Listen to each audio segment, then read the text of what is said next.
Hi, I'm Morgan from Motorcycle Cruiser, and if you've been following motorcycle trends at all lately, you're familiar with scramblers. Scramblers are basically road bikes that have been reworked to be a little bit more dirt-oriented. This includes a high pipe, knobby tires, longer travel suspension, and stripping down all the unnecessary bits, as well as a little bit higher handlebars. So here we're looking at the BMW R9T Scrambler. This is a horizontally opposed, two-cylinder, 1200cc shaft-driven motorcycle. Starting price is 13 grand on this one. It is the heaviest and also the most expensive of the bikes that we're testing out today. Up next, we have the Moto Guzzi V7 Stornello. This is a limited edition motorcycle. This one's number 170 of 1,000. It's the only Scrambler that Moto Guzzi offers direct from the factory. The Scrambler is actually just a dealer kit that they sell. This is a 700cc V-twin shaft-driven Scrambler. Finally, we have Triumph's Street Scrambler. This is a 900cc parallel twin chain drive. This is 10.7 starting price, and it's really the quintessential modern scrambler. Triumph started the game in the mid-2000s when they came out with their Bonneville Scrambler, and they've been really running with that ever since. We were hoping to get the Ducati out here for you guys, but that fell through. So we do have these three models. We're excited to get out on the road, pit them against each other, and see how they all stack up.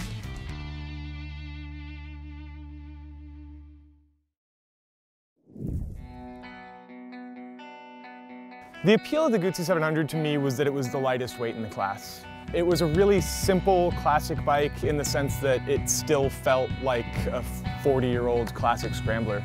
I really wasn't impressed with the power output or power delivery. I did not like the transmission on that bike. I didn't like the fact that it's shaft driven.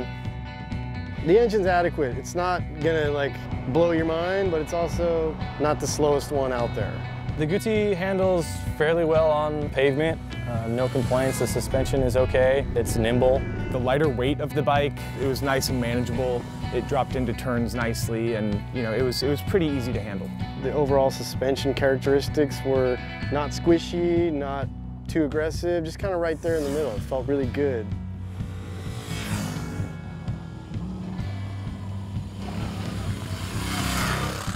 The V7 Stornello Scrambler is a good bike for what it is, but really it's a collector. It's not a daily rider. If you want a bike to ride to commute to work every day and go hit the trails on the weekend, you're going to be looking at something with a little bit lower price point and a little bit more capability. The Stornello is great to look at, and it's style all day. It's classic Guzzi, but when it really comes down to brass tacks, it just doesn't quite pull.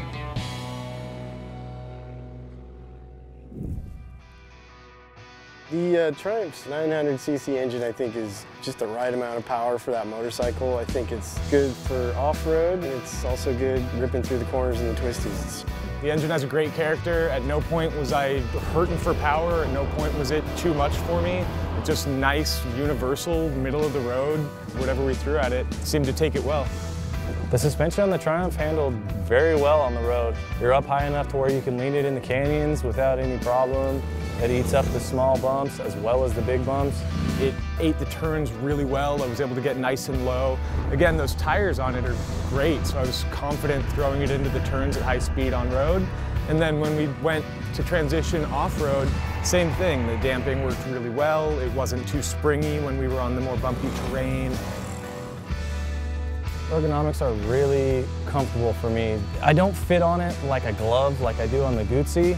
My legs just don't suck perfectly up against that tank like it does on the Guzzi, but still, overall, very comfortable. I'm a taller guy, and hopping onto the 900, I wasn't fully sure how I was going to fit. It was surprisingly comfortable. That bench seat was easy to hop all around when you're scrambling on the thing. The handlebar positioning is great, not too short, not too tall, just right for my 5'10" frame. Ergonomics were overall pleasant and comfortable. I was very stoked on the riding position of this bike. The Triumph Street Scrambler is, in my opinion, the only one of these bikes that's buyable. It is a solid 5-day commuter that you can go out, hit trails, and still get scrambly on the weekends. It's a very good looking motorcycle, and it pairs well with the performance of it.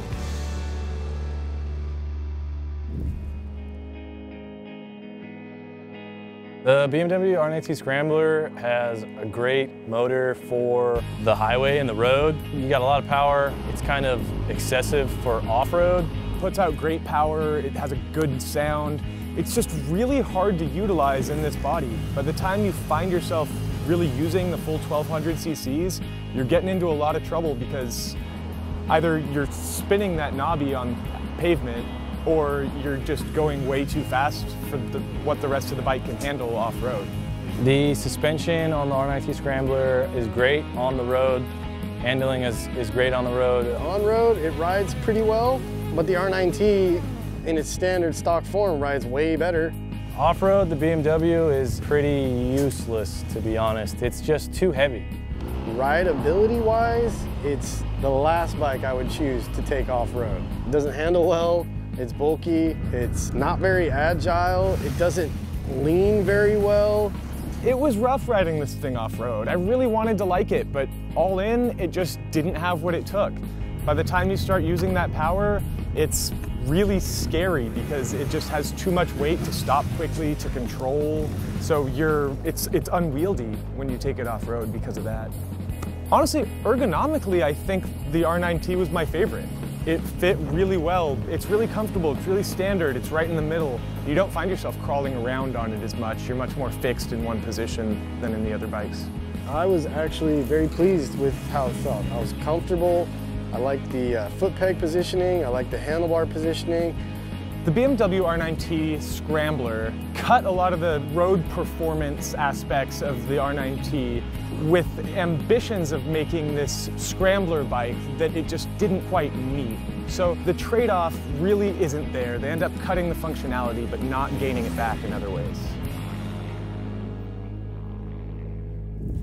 Man, that was awesome. Great day of riding. Obviously we got to put these bikes through their paces, but you know, like with any shootout, there can only be one kind of clear-cut winner. And I think we all are in agreement, and the shoe-in for that title is Street Scrambler. Street Scrambler. Absolutely, right? Sure. Yeah. Yeah, the nineT was just too heavy for off-road use for what we were throwing it at. The 700, while still a stronger bike, for the price point near 12 grand, it's too expensive. Steep. Yeah, too expensive. I do like the way that I fit on the Moto Guzzi.